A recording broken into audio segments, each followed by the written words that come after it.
नमस्कार दोस्तों। आज हम बात करेंगे मूल अधिकारों की। हालांकि मूल अधिकार का टॉपिक हमने कुछ पढ़ लिया है, लेकिन जो बच्चा है उनके बारे में हम बात करेंगे। मूल अधिकार भाग कौन सा था संविधान का भाग तीसरा था, अनुच्छेद 12 से लेकर 35 तक।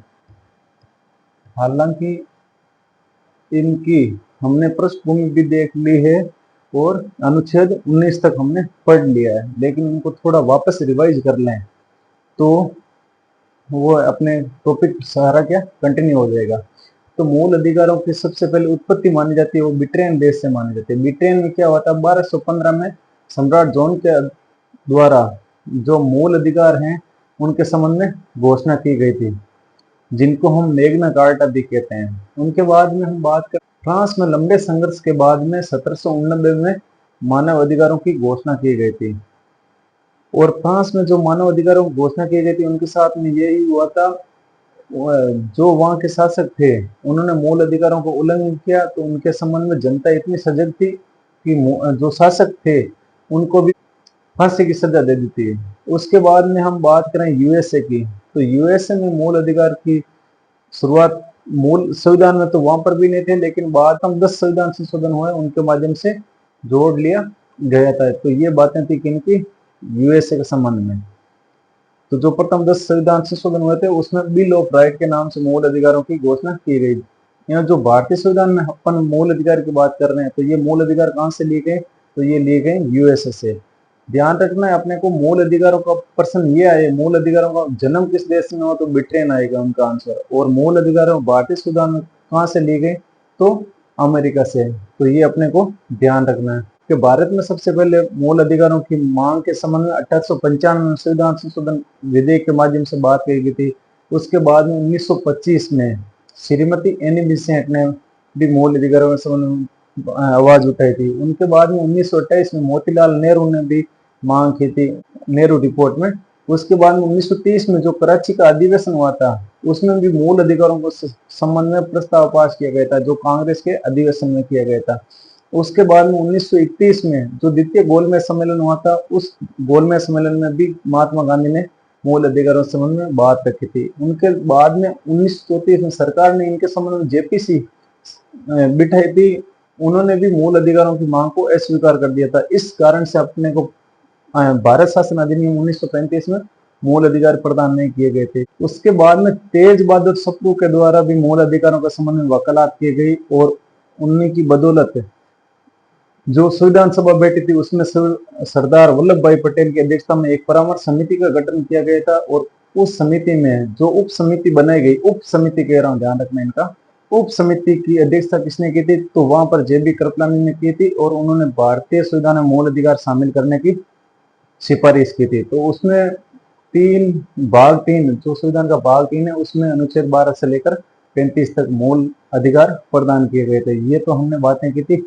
मूल अधिकार की जो पृष्ठभूमि रही थी। सबसे पहले आता है 12, अनुच्छेद 12 में क्या किया गया था, तो राज्य को परिभाषित किया गया है। अनुच्छेद 12 में राज्य क्या क्या है, जैसे मान लो केंद्र सरकार है, राज्य सरकार है, स्थानीय सरकार है, ये सारे क्या है राज्य के रूप में परिभाषित किए गए हैं। फिर है अनुच्छेद 13। अनुच्छेद 13 में मोटा मोटी रूप से अपने को ये ध्यान रखना है कि इसमें मूल अधिकारों को क्या है, न्यायपालिका का संरक्षण है। लेकिन हम इनकी विस्तृत बात करें तो अनुच्छेद 13(1) में जो संविधान से पूर्व की विधियां, जैसे सीपीसी हो गई, आईपीसी हो गई, ये संविधान लागू होने के पूर्व की विधियां हैं। और 13(2) में है जो संविधान लागू होने की बाद की विधियां। और संविधान लागू कब हुआ, तो 26 जनवरी 1950 को संविधान लागू हुआ था। उसके बाद 13(3) में विधि शब्द को परिभाषित किया गया, जिसमें कानून, अधिनियम, परिपत्र, ये सारे क्या है, विधि शब्द के रूप में माने जाएंगे। और अनुच्छेद 13(4) है, उसमें क्या जो संविधान संशोधन अनुच्छेद 368 के तहत में किए जाते हैं वो इस विधि शब्द में शामिल नहीं है। उसके बाद में अनुच्छेद 14, यहाँ से अपने मूल अधिकार विधिवत रूप से शुरू हो जाते हैं। तो मूल अधिकार कितने हैं, तो मूल अधिकार 6 हैं वर्तमान में। और मूल संविधान में कितने थे, तो 7 थे, एक कब हटा लिया गया, तो 44वां संविधान संशोधन 1978 में जो अनुच्छेद 31 है संपत्ति का अधिकार, उनको हटा दिया गया। पहला मूल अधिकार हो गया समानता का अधिकार, अनुच्छेद 14 से 18। फिर दूसरा कौन हो गया, स्वतंत्रता का अधिकार, अनुच्छेद 19 से 22। फिर तीसरा कौन सा हो गया, शोषण के विरुद्ध अधिकार, अनुच्छेद 23 से 24। उसके बाद चौथा मूल अधिकार हो गया धार्मिक स्वतंत्रता का अधिकार, अनुच्छेद 25 से 28। उसके बाद में पांचवा अनुच्छेद हो गया संस्कृति व शिक्षा संबंधी अधिकार, जो 28 से 30 तक है। उसके बाद छठा कौन सा, तो संवैधानिक उपचारों का अधिकार, अनुच्छेद 32 है। ठीक है, और अनुच्छेद 32 को डॉक्टर भीमराव अम्बेडकर ने क्या कहा, संविधान की आत्मा। और इनकी इतनी महत्ता बताई कि अगर भारतीय संविधान में से अनुच्छेद 32 को हटा लिया जाए तो पूरा का पूरा संविधान क्या, शून्य घोषित हो जाएगा। उनके बाद में अनुच्छेद 14 है। 14 क्या है, विधि के समक्ष समानता या विधि का समान संरक्षण। विधि के समक्ष समानता कहाँ की बातें हैं, तो वो है इंग्लैंड की। इंग्लैंड में क्या है, किसी प्रकार का भेदभाव नहीं, कोई विशेष अधिकार नहीं। लेकिन जो अमेरिका में है विधि का समान संरक्षण, उसमें क्या है, समान लोग समान व्यवहार।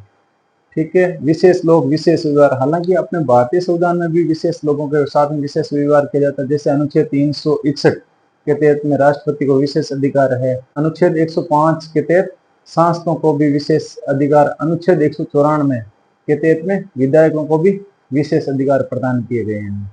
अनुच्छेद 15(1) में है धर्म, नस्ल, जाति, लिंग के आधार पर भेदभाव नहीं किया जा सकता है। अनुच्छेद 15(2) में क्या, धर्म, नस्ल, जाति, लिंग के आधार पर दुकानों में, सार्वजनिक स्थानों पर या भोजनालयों में, तो उनके साथ में भेदभाव नहीं होगा। उसके बाद 15(3) में महिलाओं एवं बच्चों के लिए विशेष प्रावधान क्या राज्य लागू कर सकते हैं। ठीक है, उसके बाद अनुच्छेद 15(4) है जो भारतीय संविधान का प्रथम संविधान संशोधन 1951 के तहत में जोड़ा गया था। उसमें क्या है, सामाजिक दृष्टि से, सामाजिक या शैक्षिक दृष्टि से जो पिछड़े हुए लोग हैं तथा SC ST के लोग, उसके लिए राज्य शिक्षण संस्थाओं में आरक्षण दे सकता है। उनके बाद में 13वां संविधान संशोधन 2006 में हुआ था, जिसमें अनुच्छेद 15(5) जोड़ा गया था। अनुच्छेद 15(5) में पिछड़े वर्गों को उच्च शिक्षण संस्थाओं में प्रवेश के समय आरक्षण प्रदान किया जा सकता है। अनुच्छेद 15(6) में 103वां संविधान संशोधन 2019 के माध्यम से जोड़ा गया था। इसमें क्या है, जो आर्थिक रूप से पिछड़े वर्ग है उनको शिक्षण संस्थाओं में प्रवेश के समय आरक्षण दिया जा सकता है। उनके बाद में अनुच्छेद 16 में यह है लोक नियोजन या सरकारी नौकरियों में सभी को समान अवसर प्रदान किए जाएंगे। उनके बाद में अनुच्छेद 16(2) है जो धर्म, नस्ल, जाति, मूल वंश, लिंग के आधार पर भेदभाव नहीं किया जाएगा। जन्म स्थान के आधार पर भी भेदभाव नहीं किया जा सकता। लेकिन अनुच्छेद 16(3) में यह है कि संसद विधि के द्वारा निवास स्थान को प्राथमिकता दी जा सकती है। निवास आधार पर ही हम देखते हैं BSF में जो बॉर्डर का इलाका है जैसलमेर, बाड़मेर, उनको कुछ रियायतें दी गई है। उनके बाद में अनुच्छेद 16(4) है सामाजिक व शैक्षिक दृष्टि से पिछड़े हुए लोग, जिसमें SC ST भी है, तो पर्याप्त प्रतिनिधित्व तो नहीं है, उनको भी आरक्षण दिया जा सकता है। तो जो अनुच्छेद 16(4) में ये बात आई थी कि जिनको पर्याप्त प्रतिनिधित्व नहीं है उनको भी आरक्षण दिया जा सकता है। तो इनके संबंध में अनुच्छेद 340 है, जिनमें ये कहा गया था कि भारतीय संविधान लागू होने के 5 वर्ष के भीतर क्या एक आयोग का गठन किया जाएगा। तो इनके बेस पर काका कालेलकर आयोग का गठन हुआ था 1953 में, जिन्होंने अपनी रिपोर्ट दी थी 1955 में। बाद मोरारजी देसाई की सरकार में 1979 में BP मंडल, बिंदेश्वर प्रसाद मंडल की अध्यक्षता में एक आयोग का गठन किया गया था। और जिन्होंने BP मंडल महोदय ने 1980 में अपनी रिपोर्ट प्रदान की थी। उन रिपोर्ट को लागू करने का काम किसने किया था, तो VP सिंह की सरकार ने किया था। पहली बार इनको आरक्षण मिल गया था पिछड़े वर्ग को। ठीक है, तो पिछड़े वर्ग को आरक्षण मिलते ही इनको चुनौती मिली थी इंदिरा सानी बनाम भारत संघवाद में, और उनको 16 नवंबर 1992 में सुप्रीम कोर्ट ने अपना निर्णय सुनाया। OBC को जो आरक्षण दिया गया वो संवैधानिक है, सामान्य वर्ग को आरक्षण दिया गया वो असंवैधानिक है। जो OBC को आरक्षण दिया गया वो संवैधानिक क्यों है, तो वो सामाजिक व शैक्षिक दृष्टि से पिछड़े वर्ग के आधार पर दिया गया था। ठीक है, और क्रीमिलियर को आरक्षण का प्रावधान नहीं किया गया था, और उनके साथ में जो आरक्षण का विभाजन किया गया था उसमें एससी को 15%, एसटी को 7.5% और ओबीसी को 27.5%। टोटल आरक्षण कितना हो गया? 49.5%। हालांकि तमिलनाडु में आरक्षण 50% की सीमा से बाहर कर दिया गया, जिनमें लगभग लगभग कितना 69% भी आरक्षण दिया गया। वो संविधान संशोधन के माध्यम से किया गया 76वां संविधान संशोधन। ठीक है, 77वां संविधान संशोधन 1995 में हुआ था। उसमें अनुच्छेद 16(4)(1) को जोड़ा गया था। जो SC ST है उनको पदोन्नति में भी आरक्षण दिया जा सकता है। उसके बाद में 81वां संविधान संशोधन 2000 में, उसमें अनुच्छेद 16(4)(B) को जोड़ा गया था। बैकलॉग में भी आरक्षण दिया जाएगा। बैकलॉग की भर्ती करते समय आरक्षण की सीमा जो 50% से पार की जा सकती है। तो हम कई बार देखते हैं, जैसे मान लो ग्राम सेवक हो गए, पटवारी हो गए, उनमें हम सीधे ये सोचते हैं इनकी वैकेंसी ज्यादा आ गई, किनकी SC ST की, तो उनको आरक्षण किस वजह से वो उनकी रिक्तियां अधिक आई है? तो बैकलॉग की वजह से, क्योंकि बैकलॉग में आरक्षण 50% से अधिक पार किया जा सकता है। अनुच्छेद 16(5) है, जिसमें यह है कुछ पदों के लिए आरक्षण का प्रावधान नहीं होगा। क्योंकि जैसे मान लो कोई मंदिर है या गुरुद्वारा है तो वहाँ अपने धार्मिक लोगों की ही नियुक्ति होती है। जैसे मान लो शीतला माता का मंदिर है तो वहाँ कुमार जाति के लोग पूजा करते हैं जयपुर में। अनुच्छेद 16(6) तो वो कब जुड़ा? तो 103वां संविधान संशोधन 2019 में जुड़ा था। UWS है उनको 10% आरक्षण दिया जाएगा। तो ये अनुच्छेद 16(6) की बात हुई। अनुच्छेद 17, अनुच्छेद 17 में क्या है? अस्पृश्यता का अंत है, छुआछूत। अस्पृश्यता या छुआछूत का अंत है। अस्पृश्यता के उद्देश्यों को पूर्ण करने के लिए 1955 में अस्पृश्यता निवारण अधिनियम लाया गया था और 1989 में SC ST निवारण अधिनियम भी लाया गया था। हालांकि ये 2018 में एक SK महाजन बना महाराष्ट्र राज्य का जो मुद्दा आया था उसमें और लेकर ये धारा भी चर्चा में रही थी। उसमें गैर जमानती वारंट था, वो शब्द हटा दिया, लेकिन बाद में विरोध हुआ तो इनको वापस वैसा ही रहने दिया। उसके बाद में अनुच्छेद 18 में क्या है? उपाधियों का अंत है। किसी को भी किसी भी प्रकार की उपाधि नहीं दी जाएगी, लेकिन किस क्षेत्र को छोड़कर शिक्षा व सेना को, शिक्षा व सेना में उपाधि दी जा सकती है। और कोई भारतीय नागरिक है उनको विदेशों से भी उपाधि प्राप्त नहीं की जा सकती। अगर विदेशों से उपाधि लेनी हो तो राष्ट्रपति की पूर्व अनुमति लेनी होगी। और जो भारत रत्न दिया जा रहा है तो इनको उपाधि माने या ना माने, इनके संबंध में एक वाद आया था बालाजी राघव बनाम भारत संघवाद 1995। उन्होंने उस वाद में यह कहा गया था कि जो भारत रत्न दिया जा रहा है वो अनुच्छेद 18 का उल्लंघन नहीं करता है। उसके बाद में अनुच्छेद 19 है, जिसकी हमने थोड़ी बहुत चर्चा उस दिन की थी। आज हम 19 से पढ़ना विधिवत रूप से शुरू करते हैं। हालांकि ये 10-15 मिनट लगे, लेकिन 10-15 मिनट में पूरा का पूरा आपने क्या रिवाइज हो गया। ठीक है, तो अनुच्छेद 19, अनुच्छेद 19 में मूल संविधान में कितनी स्वतंत्रता थी? तो अनुच्छेद 19 में मूल संविधान में 7 स्वतंत्रता थी, 7। और वर्तमान में कितनी है? तो 6 है। वर्तमान में 6 है, इनका ध्यान रखना है। तो हटाई कौन सी है? तो 19(1)(f) हटाई है। अनुच्छेद 19 first A B C D E F G किनको हटाई है?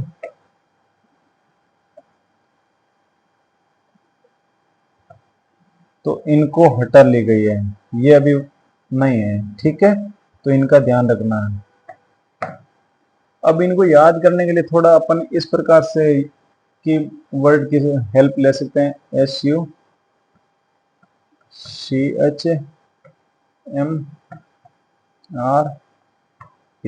ठीक है, एस का मतलब क्या हो गया? स्पीच, भाषण व अभिव्यक्ति, भाषण व अभिव्यक्ति की स्वतंत्रता। हालांकि इस स्वतंत्रता का उल्लेख प्रस्तावना में भी किया गया है, इसमें प्रस्तावना में भी। और जो प्रेस की स्वतंत्रता है, प्रेस की स्वतंत्रता,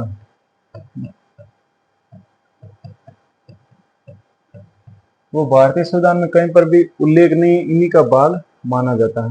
और जो उम्मीदवार जो इलेक्शन में खड़े होते हैं, उनके उम्मीदवारों की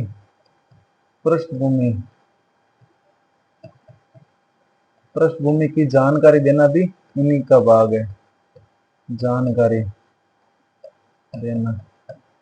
और नोटा भी इन्हीं का ही भाग है। ठीक है, तो ये अपने को ध्यान रखना है।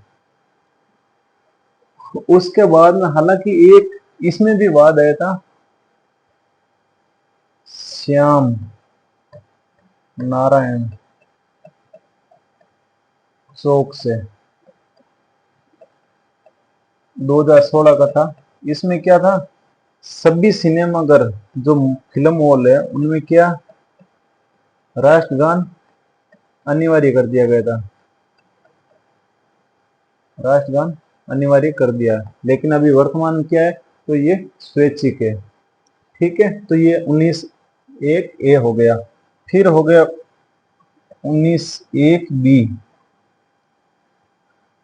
यूनियन सम्मेलन, सम्मेलन बनाने की स्वतंत्रता, सम्मेलन की स्वतंत्रता। ठीक है, उसके बाद में सी संघ व समुदाय, संघ व समुदाय की स्वतंत्रता। इसलिए आप विभिन्न प्रकार के संगठन देखते हो, वो इसी स्वतंत्रता की देन है। जिसमें चाहे किसान यूनियन देख लो, चाहे शिक्षकों में देख लो। ठीक है, एक डी में क्या होगा, मूव घूमने फिरने की, घूमने की स्वतंत्रता। ठीक है, आर का क्या हो गया, रेजिडेंस, निवास करने की स्वतंत्रता। ठीक है, उसके बाद में लास्ट में हो गया पी का मतलब प्रोफेशनल, व्यवसाय, व्यवसाय करने की स्वतंत्रता। हालांकि इसमें पहले जो बसने निवास करने की या बसने की स्वतंत्रता थी वो जम्मू कश्मीर को छोड़कर थी। तो इस प्रकार से हम क्या इनको याद कर सकते हैं इजी वे में। ठीक है, क्योंकि हमारा जो एग्जाम होता है वो ऑब्जेक्टिव टाइप होगा, तो उनमें ये शब्द तो पक्के ही आएंगे, तो इनको आप इस प्रकार से जोड़ सकते हो। एस का हो गया स्पीच, यू का हो गया यूनियन, सी का हो गया कम्युनिटी, और एम का हो गया मूव, आर का हो गया रेजिडेंस, पी का हो गया प्रोफेशनल, वैसा। इस प्रकार से ये अनुच्छेद 19 की बात की हमने स्वतंत्रता की। ठीक है, उसके बाद में अनुच्छेद 19(2) से लेकर अनुच्छेद 19(6) तक क्या है, जो स्वतंत्रता दी गई है उनको रोक लगाई जा सकती है। अनुच्छेद 19(2) से 6 तक, इसमें उन प्रावधानों का उल्लेख है जिनसे स्वतंत्रता की रोक लगाई जा सकती है।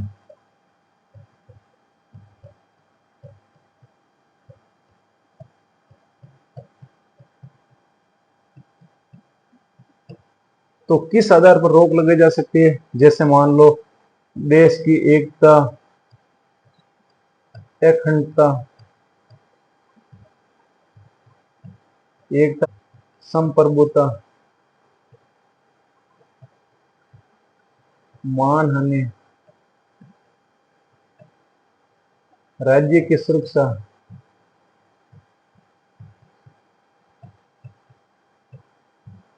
न्याय का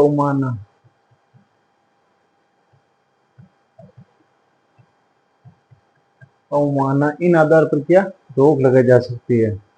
तो इनके संबंध में इतनी वापस रोक लगा दी गई। तो केटी शाह ने एक कथन कहा था, केटी शाह ने ये कहा था संविधान सभा में कि एक हाथ से तो एक हाथ से तो दिया, लेकिन 3-4 हाथ से वापस ले लिया। हाल के दिनों में जो कंपटीशन एग्जाम हो रहे हैं उसमें सेकंड ग्रेड हो गए, फर्स्ट ग्रेड हो गए, उसमें कोटेशन के भी क्वेश्चन आ रहा है, तो ये भी अपने को ध्यान रखना। जैसे केटीसान ने किस लिए कर, क्योंकि जो 1901 में स्वतंत्रता प्रदान की गई है उनको वापस इनके ऊपर रोक लगाने का काम अनुच्छेद 2 से लेकर अनुच्छेद 6 तक किया गया, तो इसलिए केटीसान ने ये कथन कहा था। उसके बाद में अनुच्छेद 20, दो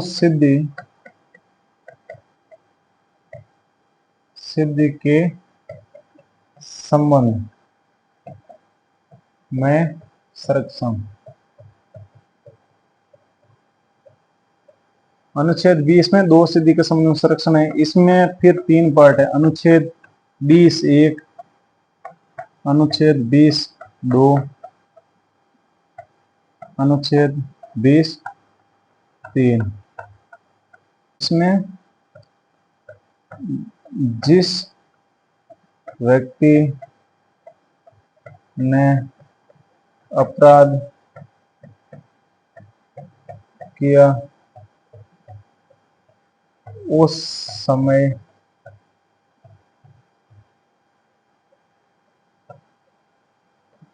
के कानून अनुसार सजा। तो इनका क्या मतलब हुआ, जिस व्यक्ति ने अपराध किया उस समय के कानून के अनुसार सजा। ये इनका आशय ये है कि जैसे मान लो किन्हीं को पहले कोई मर्डर में उम्र कैद की सजा है, लेकिन बाद में कोई संविधान संशोधन करके उम्र कैद की जगह फांसी की सजा प्रदान कर दी गई है। ठीक है, तो जिस समय अगर उसने क्राइम किया है, मर्डर किया है, तो उस समय वो उम्र कैद की सजा थी, तो उस व्यक्ति को उम्र कैद की ही सजा मिलेगी, न कि फांसी की। ठीक है, तो ये था। एक अपराध, अनुच्छेद 20(2) में क्या है, एक अपराध के लिए एक ही सजा। एक अपराध किया गया तो उसमें एक प्रकार की ही सजा दी जाएगी, मतलब दोहरे दंड से दोहरा दंड नहीं दिया जाएगा। ठीक है, फिर है अनुच्छेद 20(3). अनुच्छेद 20(3) में क्या है, व्यक्ति को स्वयं के विरुद्ध गवाही देने के लिए बाध्य नहीं किया जा सकता।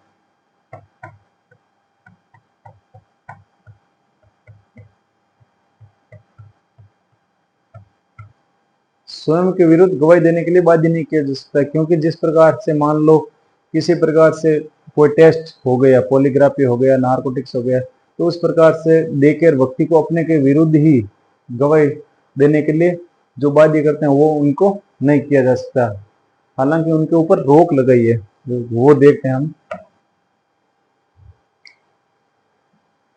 जो अनुच्छेद 20(3) था ना, अनुच्छेद 20(3) इनके अपोजिट में देखना, सेल्वी बनाम कर्नाटक राज्य।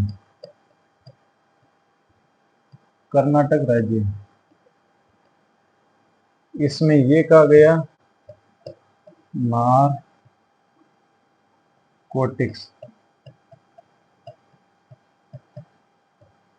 नारकोटिक्स पॉलीग्राफी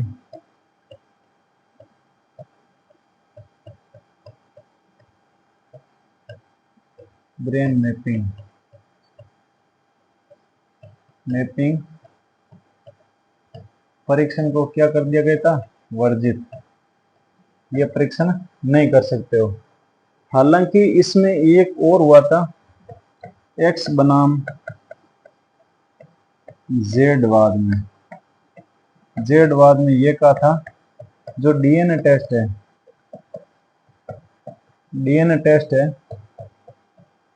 वह क्या है, अनुच्छेद 20(3) का उल्लंघन नहीं है, मतलब डीएनए टेस्ट करवाया जा सकता है। हालांकि ये भी होता है लेकिन इनकी भी क्या अनुमति लेनी पड़ती है, ठीक है। उसके बाद में अनुच्छेद 21, अनुच्छेद 21 है प्राण व दैहिक स्वतंत्रता, ठीक है, प्राण व दैहिक स्वतंत्रता। तो प्राण व दैहिक स्वतंत्रता में क्या है, एक तो नींद लेने का अधिकार है, नींद लेने का अधिकार।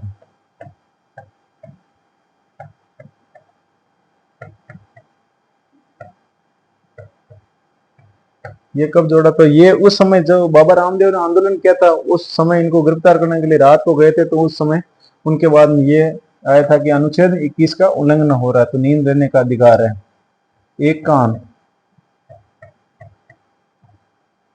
एकांत में निवास, कोई एक साइड बैठा तो वो बैठा रह सकता है, एकांत में निवास का अधिकार। एक और चर्चित मुद्दा बहुत रहा था, वो था क्या था, आधार को लेके, तो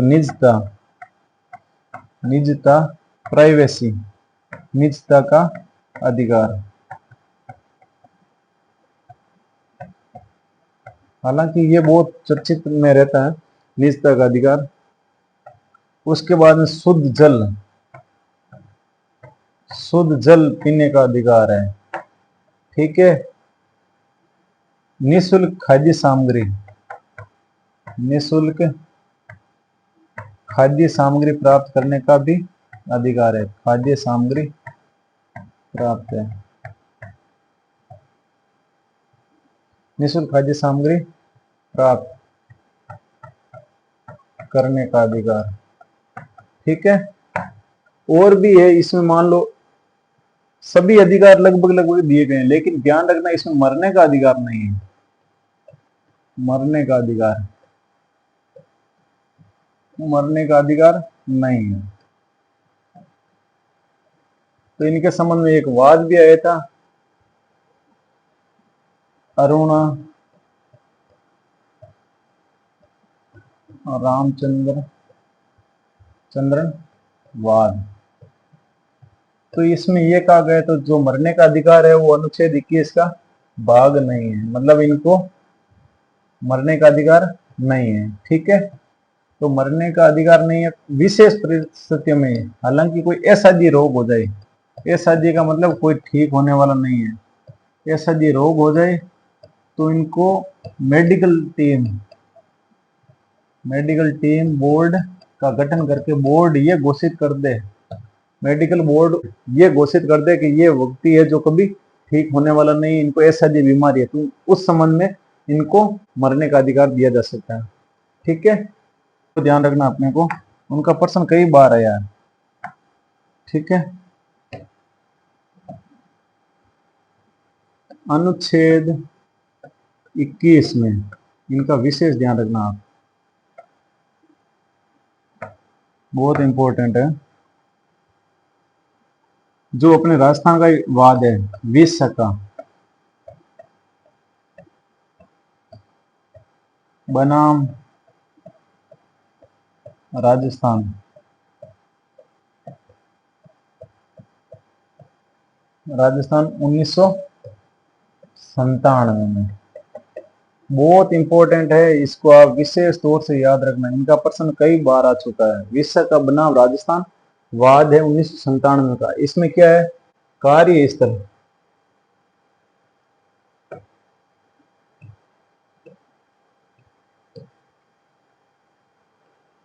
इसमें कार्यस्थल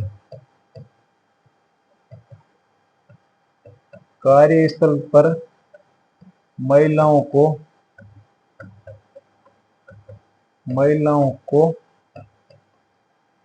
यौन उत्पीड़न उत्पीड़न से सुरक्षा। अनुच्छेद 21 का भाग बहुत इंपॉर्टेंट है, इसको आप विशेष रूप से याद रखना है। ठीक है, फिर इनमें एक आपको और ध्यान रखना है, आर्टिकल 21 फर्स्ट, ये कब जोड़ा गया? 86वें संविधान संशोधन 2002। इसमें यह कहा गया था 6 से 14 वर्ष के बालकों हेतु शिक्षा निःशुल्क, right to education, RT act 2009 का है। 6 से 14 वर्ष के बालकों हेतु शिक्षा निःशुल्क है।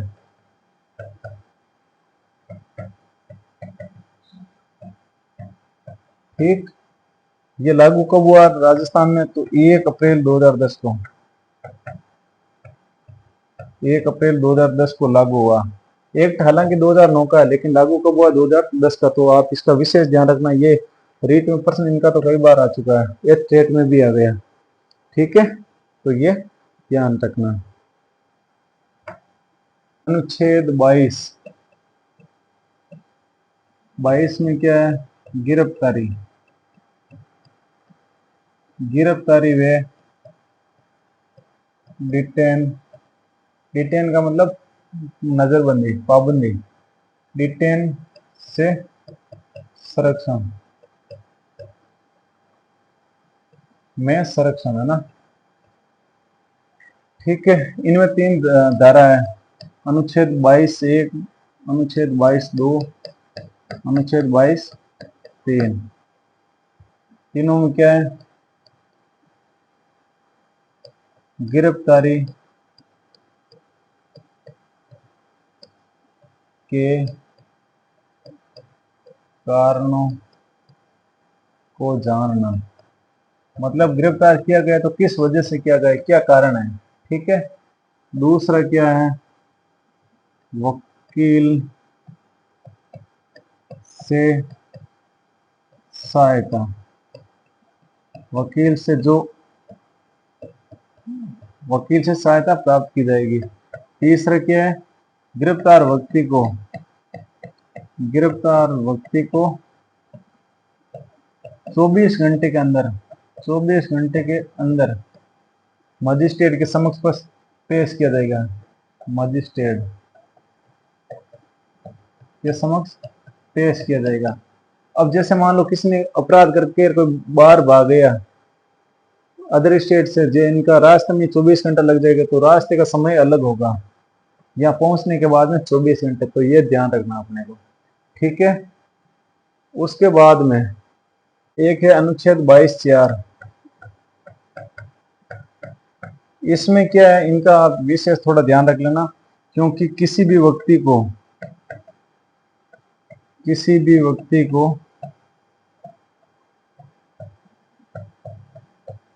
3 माह तक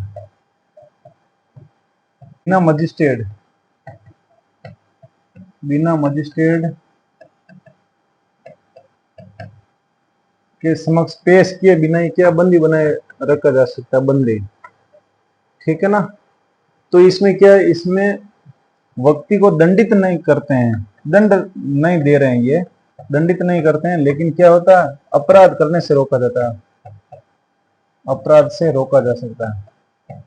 मतलब पुलिस को आशंका हो जाए कि ये व्यक्ति क्या अपराध करने वाला, तो उनको अपराध करने से रोकने के लिए भी ये अनुच्छेद 22(4) के बंद कर सकते हैं, बंदी बनाया जा सकता है। तो इनका ये कतई मतलब नहीं है कि जो अंग्रेजों के जमाने का रोलेक्ट एक्ट है, रोलेक्ट एक्ट 1919 वाला, जो 1919 में रोलेक्ट एक्ट था, उसमें क्या था? बिना किसी कारण के व्यक्ति को पकड़ के 2 वर्ष तक सजा दी जा सकती थी, न तो उनको वकील की सहायता प्राप्त होती थी, न दलील मिलती थी, न उनको कारण बताया जाता था किस वजह से आपको गिरफ्तार किया गया। ठीक है, तो ये हो गया अनुच्छेद 22। उसके बाद में बात करें अनुच्छेद 23 की। अनुच्छेद 23 जो शोषण के विरुद्ध अधिकार, शोषण के विरुद्ध, तीसरा मूल अधिकार ना, शोषण के विरुद्ध अधिकार। अनुच्छेद 23 और 24।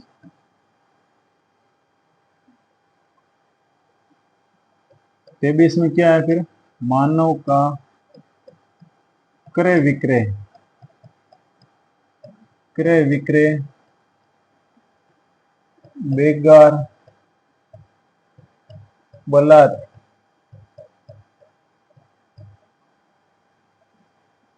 का निषेध।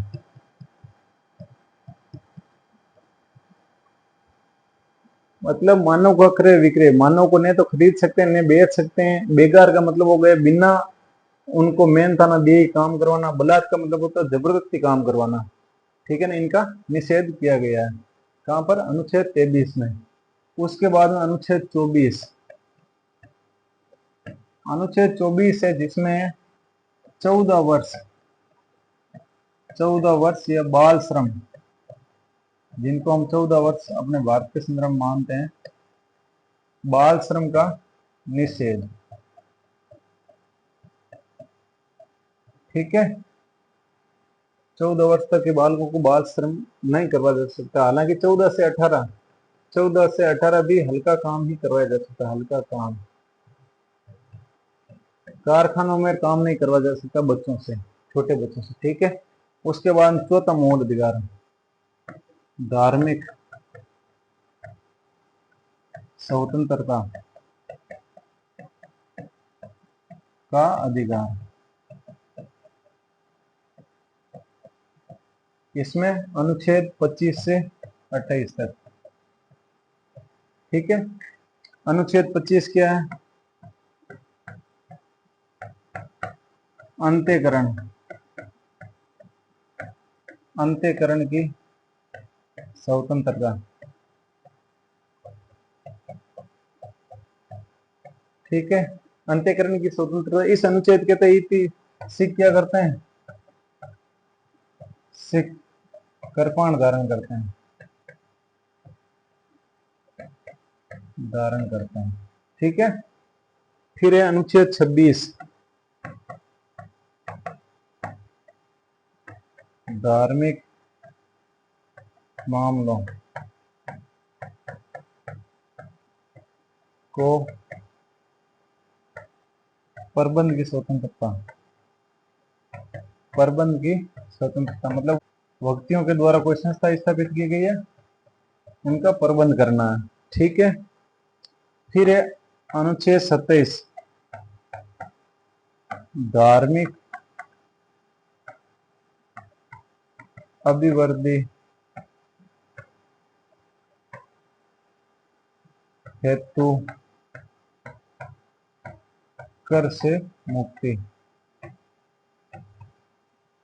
धार्मिक अभिवृद्धि, इसका क्या मतलब हुआ? इसका मतलब ये हो गया, जिस प्रकार से राज्य मान लो कोई टैक्स लेता है, टैक्स लेकर वो क्या कर नहीं सकता है? किसी दूसरे धर्म को बढ़ावा देने के लिए, दूसरे धार्मिक मामलों में खर्च करने के लिए टैक्स नहीं ले सकते हैं। ये है धार्मिक अभिवृद्धि। उसके बाद में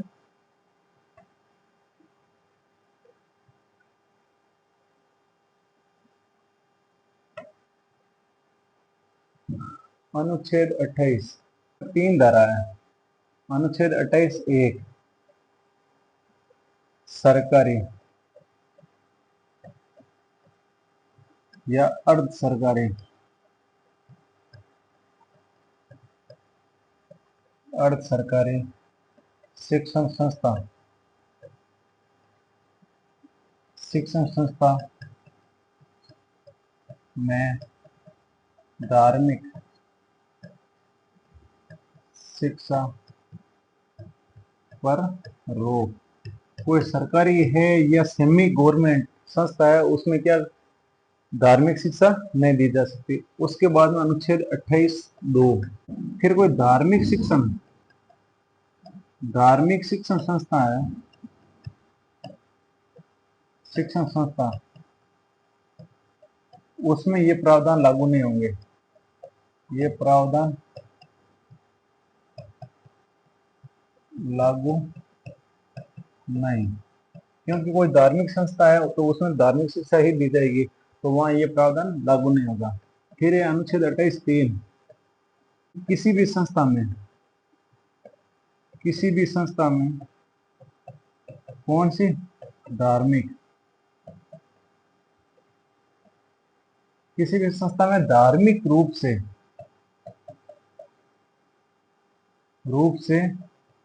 किसी भी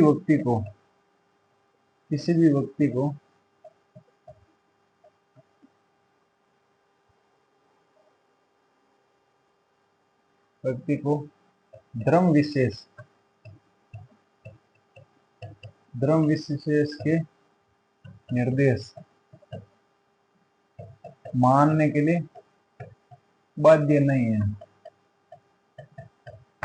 जैसे मान लो कोई संस्था है, उसमें धर्म विशेष की शिक्षा दी जा रही है, तो वहां के विद्यार्थी ये भी कह सकते हैं कि हम ये शिक्षा नहीं लेंगे, तो उनके ऊपर वो धार्मिक शिक्षा के लिए बाध्य नहीं कर सकते कि आपको ये धार्मिक शिक्षा लेनी ही लेनी है। ठीक है, तो ये तीनों हो गए। फिर है 5वां,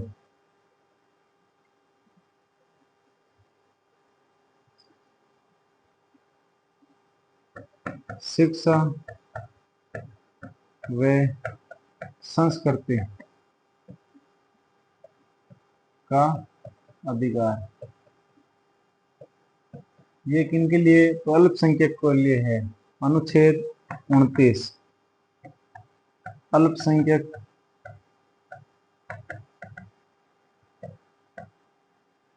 अल्पसंख्यक में है कौन कौन? तो ये ध्यान रखना आपको, अल्पसंख्यक में कौन कौन से हैं शामिल है।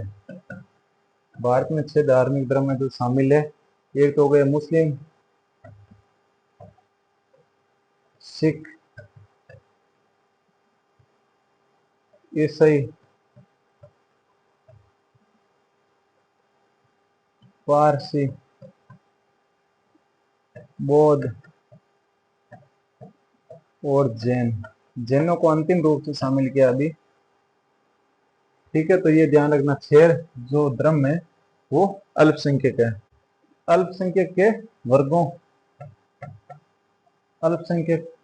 वर्गों के हितों का संरक्षण। ये क्या कर सकते हैं लोग? ये अपनी भाषा, लिपि को जीवित रखना। ठीक है, फिर है अनुच्छेद 30।